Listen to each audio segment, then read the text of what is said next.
Hey everyone, welcome back to another Citrus Corner. I got my bro here. Oh, this way, here we go. OG55. We're going to dive into a lot of some interesting and juicy topics today, proclaiming Walt Disney World and also the Disney Cruise Line. I know it's been some time since we had a Citrus Corner, but some things are starting to pop into the surface, and we are going to dive into it all up next on Citrus Corner as part of OG55.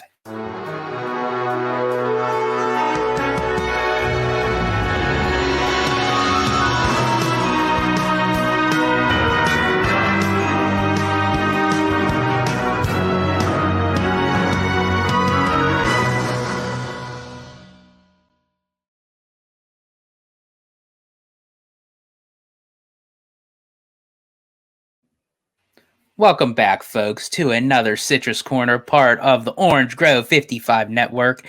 And of course, I got my brother, my partner in crime, the OG of the OG himself, Mr. Orange Grove 55. How are you doing today, brother? Very good, sir, George. I'm really looking forward to diving into these topics today. We got cruise line news, the Destiny, we got drone news, we got Animal Kingdom stuff. It's going to be a fantastic show. Thank you for having me on Citrus Corner. And now your host, the Italiano. Thank you, brother. Okay. So let's actually start off. Or instead of Walt Disney World, let's kind of dive into the open seas. This is very interesting and kind of caught a lot of people by surprise. No pun intended, right? We're gonna dive into. We're gonna dive in. Yes. That Disney announced a few days ago the name of the third of the Triton class ships, the sister ship to the Disney Wish and the upcoming Disney Treasure, and this one is called the Disney Destiny, which I thought was quite interesting. And honestly, it's a very catchy title for the cruise ship. I would have never thought of that title, but because normally, with Disney, you think of like the typical terms like magic and wonder and fantasy. Right. Destiny is kind of like it sets it apart from a lot of titles that Disney uses, but I think it sounds great. But what's also so unique about this ship, and Disney released a little animated little video kind of in the description of a comic book style, but this ship is going to be based off of the overall theming of heroes versus villains, which anything that includes the Disney villains I'm excited for. So no matter how they incorporate this, actually, just being on a Disney cruise ship is exciting enough. I mean, so to tie all this in, but I think it's very interesting of how they made this announcement, because with the Disney Wish, the Disney Treasure, and the Disney Adventure, the ship that Disney bought under Bob Chapek, that's going to be in selling out in Singapore, that they were all announced at events. The Disney Wish and the Disney Treasure were announced at the last two D23 Expos, and the Disney Adventure was announced at Destination D23 in Florida back in November. But the Disney Destiny was announced a little bit differently. It was just announced through breaking news articles via our good friend Scott Guston, who does a phenomenal job at getting all this information out. So shout out to Scott. But I find it quite interesting, and a lot of people were I'm going to give my personal thoughts on it, but I want to hear from you first, bro, of what you think overall of the Disney Destiny in general. Yeah, I love the name. You're right. I think look, the magic, the fantasy, these are kind of pretty generic names when it comes to Disney. You know what I'm saying? I'm kind of that's the thing. It's like magic has become so kind of cliche and overused and all that. Destiny sounds dope. Like Destiny sounds really, really dope. Destiny is actually kind of more of like a Star Wars thing, I think. It is destiny, you know what I'm saying? Yeah. And that kind of plays into the heroes and villains thing beautifully. But I really like the name a lot. Like you said, it's different. It's not a term they overutilize within the Disney wheelhouse too much. The timing of it, you're right. The announcement was interesting. They did it through like a press release as opposed to like at the D23 Expo. I think there's a couple things going on here with that. I do think I'm starting to get a little more faith. Look, cautiously optimistic about the expo or the fan event. We've been stood up at the altar so many times. I don't want to get too excited, but I do think that this fan event, we're going to get a lot of heavy hitting announcements. I'm starting to feel like that's going to be the case here. And we're going to talk about it because we're going to talk about Animal Kingdom in a little bit. But I think that they have probably such a huge slate in terms of announcements and stuff for the event that they feel confident they can announce this now. I think that's one thing. Number two, though, I also think that this annual shareholder meeting coming up and the proxy fight is also an element here. Disney's going to stack these news stories leading up to April 3rd. We're probably going to get a couple more big stories between now and then. They want to keep that stock price high. They want to keep Disney positive in the news cycle until that vote. And I think that's part of this. That's why we're seeing all these kind of like these announcements lately is definitely the annual shareholder meeting. And I think the shareholder meeting is probably the biggest reason more than anything else. I do believe we're going to get a lot of big announcements at the fan event. Absolutely. And I think they feel confident enough in what they have planned for that, where they feel like they can kind of throw this out there now. But the shareholder event is really the big concern right now for the Walt Disney Company, and it should be. It's a big deal, you know.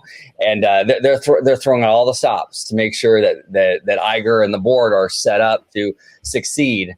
And I think this announcement's kind of in line with that, you know. I definitely agree with you, and I'm even going to take it one step further on my theory that ties into exactly what you were just describing.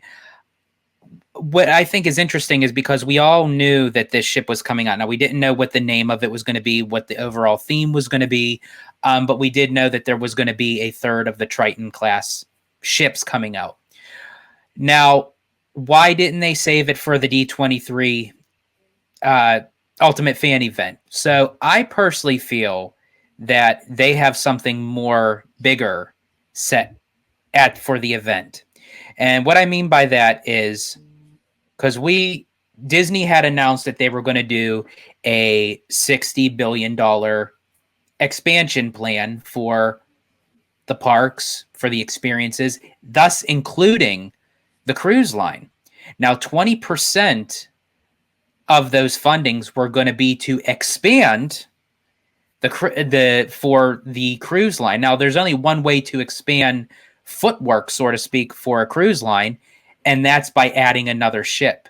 So I wonder if they made this announcement for a ship that we already knew we were getting because of the 20% that's going to be put into future use, that we may even get another announcement for a ninth ship at D23. Plus, it also gives a little bit of leadway that when we get to the D23 event, they may have actual meat, so to speak, to give us for the Disney Destiny, like maybe some of the restaurants that we're going to be getting, some of the shows, some of the decor, some of the overall features, the aesthetics, what is going to be the main statue in the lobby atrium. So I think we're going to get a lot of information like that. But I'm going to throw some chips on. I think that we possibly may get a little surprise at D23 about a ninth ship coming to the fleet. It's possible. Because of that 20% to expand for the cruise line. The capacity or whatever. Yeah, mm-hmm. I would agree with you on that. They might announce another ship. And that's why they feel comfortable announcing the name now, because they got big things planned for that expo. I really do think, look, and again, we've been stood up at the altar so many times. And not just with D23, with Star Wars Celebration too. I'm a huge Star Wars fan. And really, there's only been one celebration under the Disney umbrella. I think it was in 2015, I believe, when they premiered the Chewie We're Home trailer, a celebration, yes. And they showed us a little bit of Rogue One and all that. That was by far the best celebration that we've had since Disney has owned Star Wars, and they've never really topped that. I think it was our first one, actually. If I'm not mistaken, it might have been their first one since they bought Star Wars, because they bought Star Wars in 2012. Yeah, 2015, I think would have been their first one. But yeah. But yeah, we've been stood up at the altar so many times. But I do believe I am very cautiously optimistic, and we're seeing physical evidence, and we're going to talk about it with Animal Kingdom, but physical evidence that big things are happening. And we're hearing stuff. I'm hearing from sources, people I trust, that, hey, look, Disney's got stuff in the pipeline. There are big things coming to both Disney World and Disneyland. So it might be a banger D23 this year. I definitely feel so. And speaking of things coming to Walt Disney World, this one kind of caught us all off by storm. But the Dreams That Soar, it is going to be a brand new drone show. It's coming to Disney Springs starting May 24th. Now, I find this very interesting because I think all of us as Disney fans have been craving a drone show, especially after seeing the electrical parade drone show at Disneyland Paris, where it's like, for me, I would fly just to Paris just to see that show. Like, to actually get a nighttime show mixed in with a parade in the sky.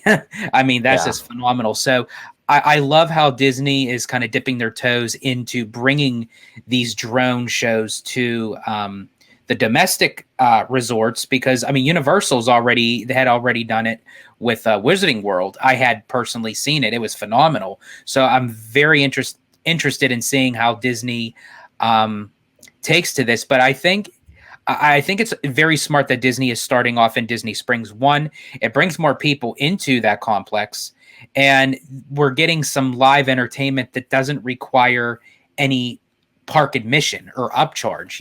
It's just, and Disney Springs is big enough that no matter where you're located in that proximity, in that area, that you'll be able to get a good spot to see the show. Now, is it going to be like that forever? Probably not. I think Disney is kind of utilizing this sort of kind of as a demo, so to speak, to kind of see how people react to the drones. But I think that this is the starting point of getting the drone shows in the parks themselves. What do you think, bro? Yeah, no, absolutely. This is like kind of getting their foot in the door, so to speak. And it's interesting because, look, this is basically Disney Springs. We went this past July, right? Mm-hmm. It's really, really nice. It's super nice. But at the end of the day, it's just a shopping center, basically, right? So to add basically theme park level entertainment, which a drone show definitely is, like you said, a lot of other theme parks are utilizing drones. Universal even uses drones out here in California. And I heard that show, the Wizarding World drone show, is incredible. I think Theme Park Wizard has said it was amazing. But they're also doing it over there in Paris, with the electric sky parade and all that. So this is a theme park offering in a shopping mall.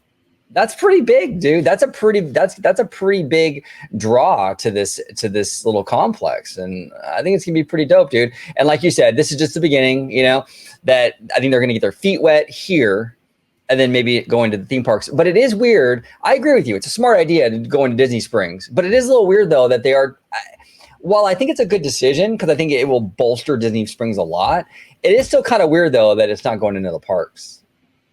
Yeah, right. Yeah, it is kind of weird. I don't know. Yeah, I don't know, like if they're hesitating on like the logistics side. Like it's a completely different mentality when they do all this anyway in the international parks. It feels like Disney's more comfortable with taking those risks in the international parks, and it works. But it seems like they always kind of have a hesitation when it comes to the domestic parks. I don't know why. It just, and it goes for both Disneyland and Walt Disney World. Yeah, like I get the Asian parks because they're not fitting the entire bill for those. In Tokyo, they don't fit any of the bill, I don't think. I mean, unless technically, I guess they fit the Imagineers pay. I guess that's part of the process. So technically, yes, that's a part of the equation. But in terms of like the physical construction and all that stuff, I mean, that's all taken care of by Oriental Land Company. And then you have the Chinese parks, Hong Kong and Shanghai, which, Disney doesn't pay the full bill for that, so I get that, like, there's a little bit less on the table, money on the table. So it's a little bit easier to sort of, when you're not fitting the whole bill, it's a little easier to spend that money. It's kind of like Pelts, spending Pearl Motors money, there's no, it's kind of like that. You know what I'm saying? No, but in all seriousness, though, yeah. But in all seriousness, though, I think that's part of the equation. Absolutely. So, but at any rate, these drone shows are dope. Really, really awesome. I'm hearing, people have told me for Disneyland Resort, there is a no-fly zone. And I'm not denying that. I don't really know the logistics of these fly zones and what have you. I do know I see a lot of aircraft when I'm at Disneyland, helicopters, things like that, but they might have special permission. I have no idea. But whatever the no-fly zone or whatever situation, whatever restriction they might have over Disneyland Resort, I hope to God that they eventually get that rectified, get that fixed, and we can have some drone shows here in California. Because in California, I think that it's even more necessary because we have a lot more residents nearby that complain about the fireworks and stuff. So anytime we can utilize mixed media, whether it be projections or whether it be drones, I think it's a good idea. You know what I'm saying? Because it won't disturb the area as much in terms of the noise pollution. So I agree. And based off of how long that this show is actually going to go forward, it starts May 24th. It ends September 21st. So if you're done in the area of Walt Disney World, or you're having a vacation there from May 24th to September 21st. Basically the summer months, the vacation times. I think that's very smart to have it. And again, I think it's just a short amount of time just as a tester, but I think we'll be seeing a lot more drone shows coming to the Disney resorts. And on top of with Walt Disney World, just as a couple honorable mentions of a lot more entertainment that's coming to the resort, Epcot is going to be getting a new Encanto show. Not necessarily like a full-on Broadway style show, but I think it's just like a lot of singers and dancers that are like playing the songs to the movie and stuff. And that's for Epcot? That's for Epcot. I think they'll probably hold it in like one of the concert sections, like a Ron World Showcase. That's probably where they'll hold it. And then another one is a small little tidbit. Joy from Inside Out is now going to be in the meet and greet over at the Pixar Plaza at Disney's Hollywood Studios, which I think is quite interesting that they're adding more character meet and greets over there. I'm starting to wonder if Pixar is going to get a much bigger overhaul over at the studios in time. That's how Disney sort of tests his stuff. Because remember, before we got Avengers Campus, we got a lot of Marvel meet and greets in Hollywoodland. It's typically how they sort of beta test this stuff to see if like that particular property does well in that particular area.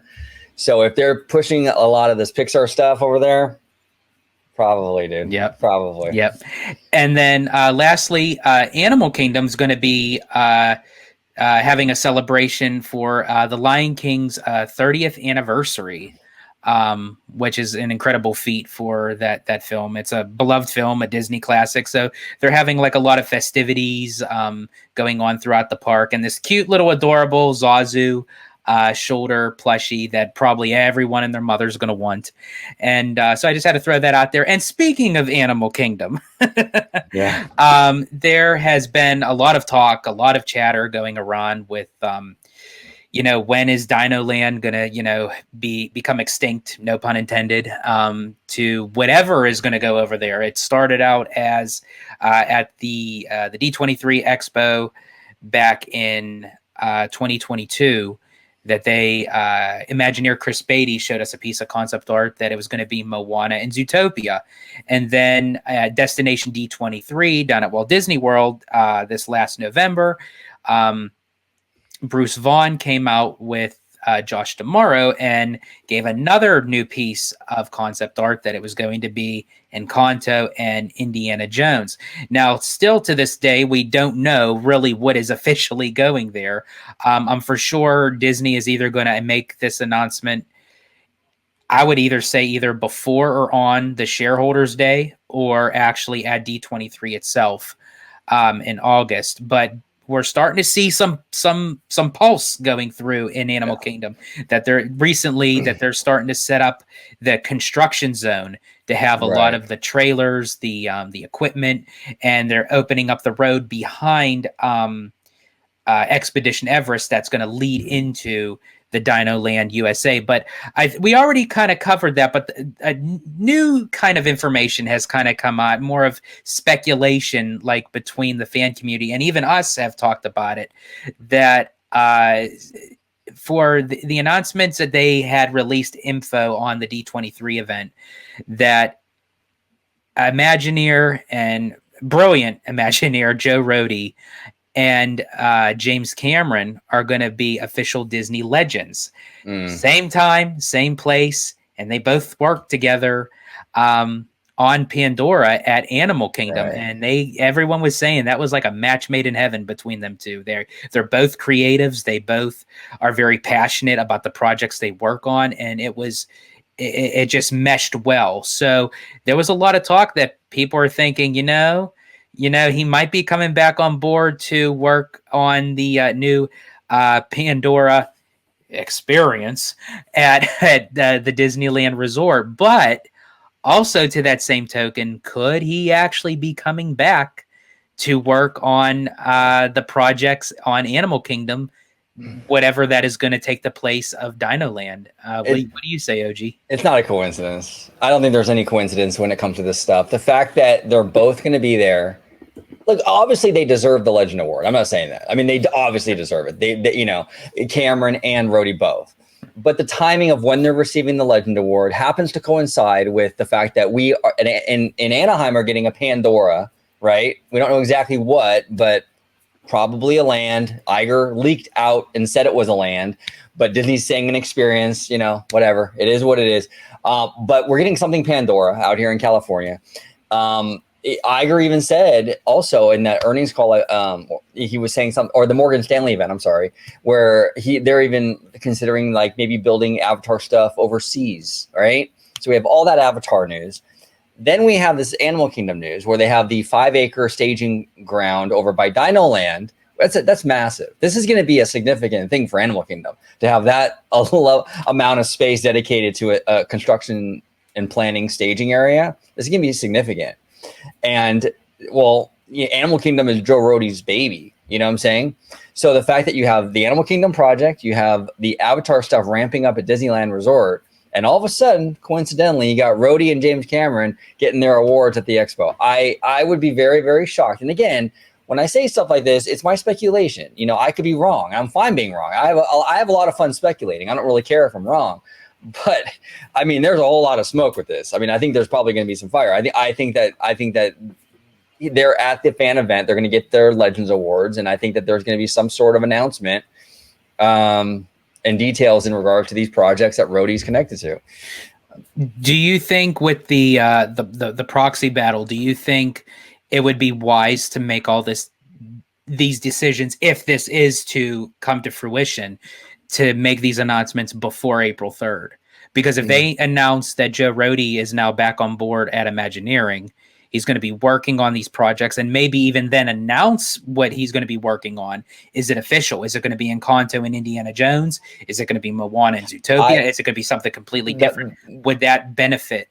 I think it would be wise not to, and I'll tell you why. Because if you announce all this big stuff with Rhodey and all that before the annual meeting, and let's just say Peltz wins a seat or wins 2 seats, it's going to put a bunch of question marks on the stuff they announced. Because the board has to approve this stuff. So it's like, I get it. It's 2 people on a 12-person board, but still, I think that whole dynamic changes now with them on the board. So, so I think for that, I think that it would cause a lot of confusion with the fandom. I think the fandom needs concrete stuff. So let's wait until we know what the setup for the board is, and then announce it. And there's no issues then. You know what I'm saying? And plus, I think you would want to wait, because I think for something like that, bringing Rhodey back, I think you would want him to make his grand appearance on the stage, be able to talk to fans. It's more special, I think, than having him just be announced in a press release or whatever at the shareholder meeting.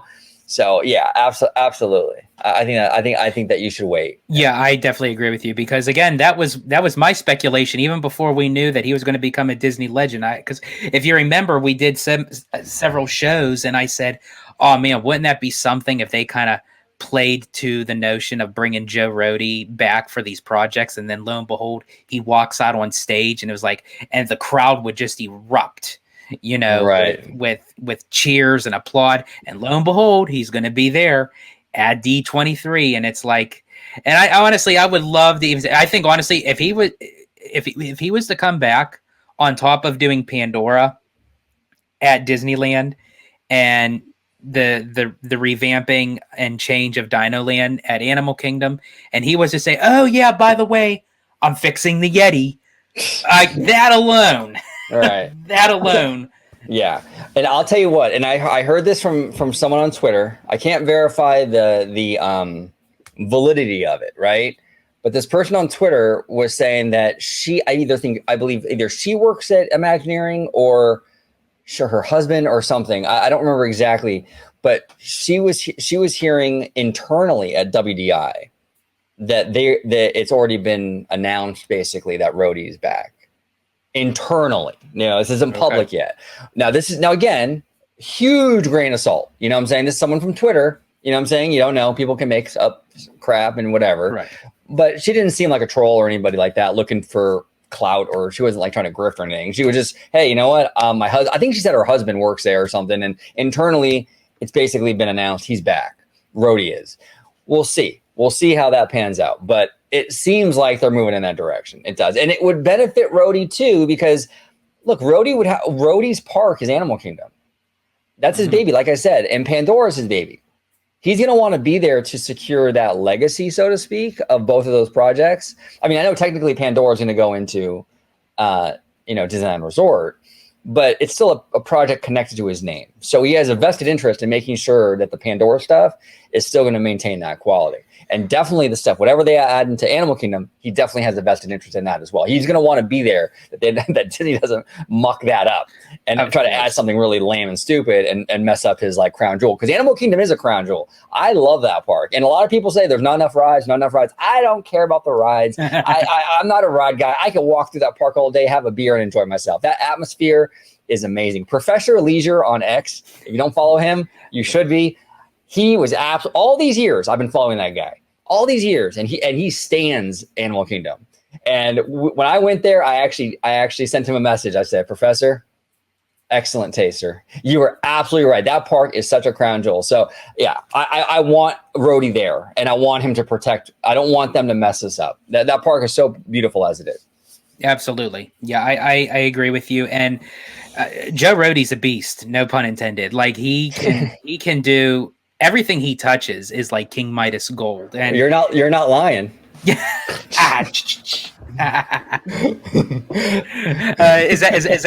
that the goat of every joke? Yeah, exactly. You know what I'm saying? But that for him to be able to do what he did in Imagineering, that something that Imagineers have never really tackled, where he was doing back-to-back projects at the same time and opened them on both coasts the same day, May 27th, 2017 was the day that Mission Breakout opened at DCA and Pandora opened up at Animal Kingdom.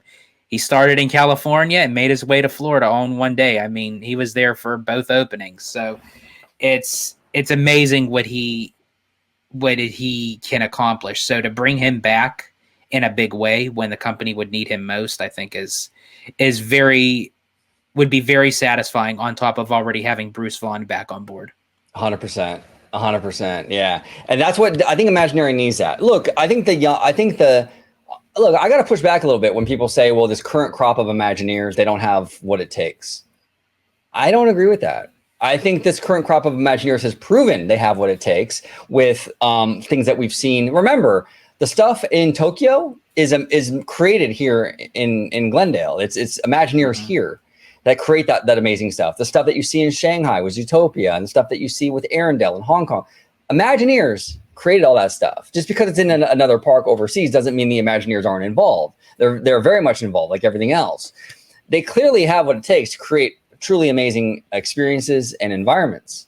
So this whole notion, like these new Imagineers just don't understand. No, they get it. They do. I think they're held back a lot of times with the corporate bullshit and the red tape, that and the mandates or whatever they have that Burbank is demanding or whatever.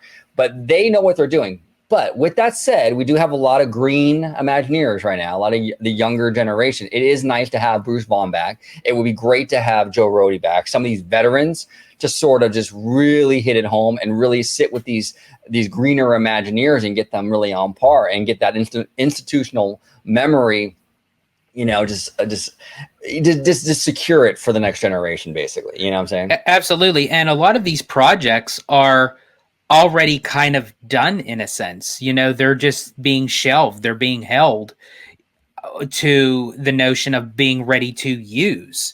just because nothing has been announced doesn't mean that WDI wasn't hard at work at creating all these concepts and projects. They just haven't been announced yet. Right. Exactly. That's exactly it. So it's exciting. And the Animal Kingdom news that we're hearing with the staging area, the 5-acre staging area and stuff, that gives me a lot of hope for the expo, for the fan event. I keep calling it the expo. It's like, I'm so used to saying it too. Cause I mean, after like 15 years of saying the expo, but that's even very telling that this has gone beyond just it being an expo at a convention center. This has become the ultimate fan event where they're incorporating it into a center on top of a convention center, right. So it's like the Honda Center. So it's like, it's crazy that there's going to be 2 venues for one event. So this is going to be the biggest one Disney has ever tackled. And again, I keep saying it, folks, the OG 55 crew is going to be out on location for this event. So if you happen to see us, please stop by, say hello. We're also going to be making the official announcement soon for our first ever Orange Grove 55 meetup during the time of the fan event. As I said, we'll get those details out to you fairly soon. But OG, I want to thank you for joining me today, brother, on another great Citrus Corner. It's always good talking shop with you. Yeah, no, thank you, George, for having me. The Italiano, the Scarface, the Italiano of Diz YouTube. No, I appreciate you, George, as always, sir. Always a good time talking Disney World with you. We got into a lot of great stuff today. Make sure everybody at home, any comments or opinions you might have on everything we discussed today in terms of the new cruise ship, the Destiny, in terms of the drone show at Disney Springs, the Animal Kingdom stuff, super exciting, the D23 fan event, whatever is on your mind, comment down below. We would love to hear from you. And George, thank you so much for having me on Citrus Corner. Absolutely, bro. Yeah, as OG has said, comment down below. Questions, comments, opinions, concerns, whatever. Just keep it civil. That's all we ask. We love hearing from you. We love the feedback. We love having these conversations with you. We love when you all join our live shows, for which we will be having one tomorrow evening what's tomorrow? The 24th. Yeah, Sunday, March 24th. So definitely check out that for sure. And as always, thank you, OG, for joining me. And as always, stay healthy, stay safe, stay Disney. Bye, everybody. 세상이 누구에게나 공평하게 추악해.